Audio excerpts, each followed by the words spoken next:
Comment répondre à la question « Parlez-nous de vous ». Tu as réussi les phases techniques, les phases écrites et tu te retrouves à l'interview. De l'autre côté se trouve le jury et tu es de ce côté et on te pose la question « Parlez-nous de vous ». Comment répondre à cette question-là? Je vais partager avec toi 5 astuces pratiques qui vont te permettre de répondre à cette question-là de manière intelligente et de réussir l'interview. Et je vais partager ces astuces-là d'un point de vue de recruteur, d'un point de vue de directeur, pour te permettre de savoir comment mieux répondre à cette question-là.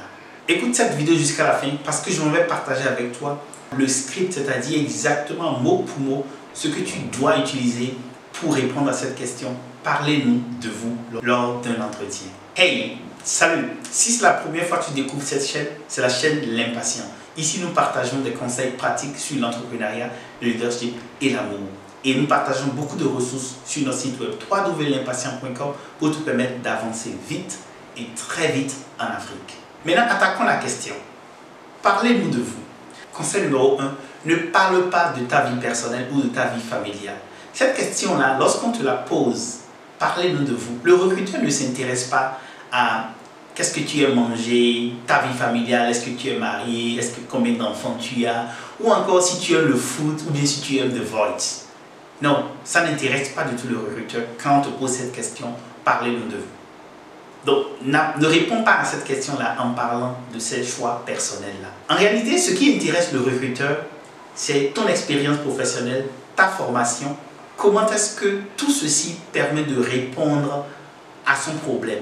Et j'aime souvent dire que le recruteur, il a un problème et c'est toi la solution. Donc, lorsque tu réponds à cette question, il faut très tôt montrer la valeur que tu apportes. Comment est-ce que tu peux résoudre les problèmes de cette entreprise-là? Le deuxième conseil, c'est d'être intéressant. En parlant de ton histoire, de toi, de ta personnalité, en parlant de ta carrière, en parlant de ta formation, de tes expériences, de tout ce que tu as réalisé, sois intéressant. Montre un peu comment tu as été confronté à des défis et surtout comment tu les as relevés, tu les as accomplis. Montre un peu que ta vie est intéressante. Et tu vas me demander comment montrer cela si ma vie n'est pas intéressante. Je pense que dans chaque vie, dans toutes les vies de personnes, nous avons toujours une histoire intéressante à raconter autour de notre carrière, autour de comment est-ce qu'on a commencé, comment les choses se sont déroulées. Donc pense à cela et lorsqu'on te pose cette question, cherche à raconter une histoire intéressante autour de ta carrière. Conseil numéro 3, parlez succès. Lorsqu'on te pose cette question, parlez-nous de vous. Commence directement en disant, par exemple, j'ai été associé de recherche dans un cabinet et cela m'a permis de conduire des études pour plusieurs organisations comme USAID, PSI, la Banque mondiale. Tu vois, j'ai commencé immédiatement en parlant de succès. Donc la première chose lorsque tu veux répondre à cette question, c'est parler de succès. Donc un script que tu peux utiliser, c'est de dire j'ai été associé de, j'ai été, etc. Et tu ajoutes le succès que tu as accompli. Et tu peux ajouter un peu sur le nombre d'années que tu as passé dans une structure, tu peux ajouter sur les différents défis que tu as relevés, etc. Mais il est important de montrer ici les succès. Okay? Donc, montre un peu ce que tu as accompli de très positif. Donc, continuons avec cet exemple-là. De manière pratique, supposons que je postule à un poste d'associé de recherche et je veux répondre à la question, parlez-nous de vous. Je vais d'abord parler de succès, okay, de mes formations, etc. Donc, commençons. Je suis Marius, j'ai été associé de recherche dans un cabinet et dans ce cabinet, au cours de 2 ans, j'ai contribué à la réalisation de plusieurs études pour des partenaires tels que PSI, USAID, la Banque mondiale. Et j'ai géré des études de plus de 2000 observations, de plus de 3000 observations, etc. Tu vois, ici je mets l'accent sur les résultats de manière quantitative. Donc il faut très tôt pouvoir présenter ton expérience en montrant les résultats de manière quantitative à cette réponse-là. Conseil numéro 4, parler de ses forces. Donc lorsqu'on te pose cette question, la première partie, tu as parlé de ta formation, de ton expérience, en mettant surtout en avant tes résultats. La deuxième chose, c'est de parler de tes forces. Et continuer avec l'exemple de mon poste d'associé de recherche, par exemple, je dirais, mon expertise, donc tu utilises ça, mon expertise est l'analyse de données, la programmation ou le design d'études statistiques rigoureuses.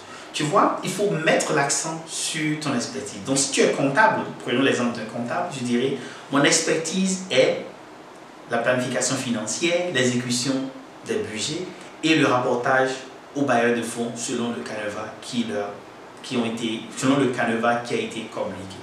Donc ici, il est important que tu mettes en avant ton expertise. Donc, le deuxième point, le deuxième script qu'il faut penser à utiliser, c'est mon expertise est, et tu complètes la phrase. Ok?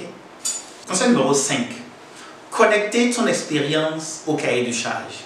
Tu vois, le recruteur a un problème. Donc, lorsque tu présentes ton expérience, tu as dit j'ai eu la chance de, ou j'ai travaillé en tant que. Ensuite, tu as dit mon expertise est. La troisième chose, c'est de connecter tout ceci à son cahier de charge. Et tu peux le faire en disant ceci. J'ai compris que vous recherchez un spécialiste suivi-évaluation qui a une expérience dans tel. Donc, lorsque tu fais cette formule de fin, tu connectes avec le recruteur. Et en faisant cela, le recruteur se rend compte de la qualité de ta personne, de ton expérience et de comment est-ce que tu vas l'aider à répondre aux besoins qu'il a. Et cela suppose évidemment que tu as lu tout le cahier de charge et que tu as pris le temps de bien préparer. Maintenant, une question que tu peux me poser, c'est est-ce que je dois mémoriser ce script-là?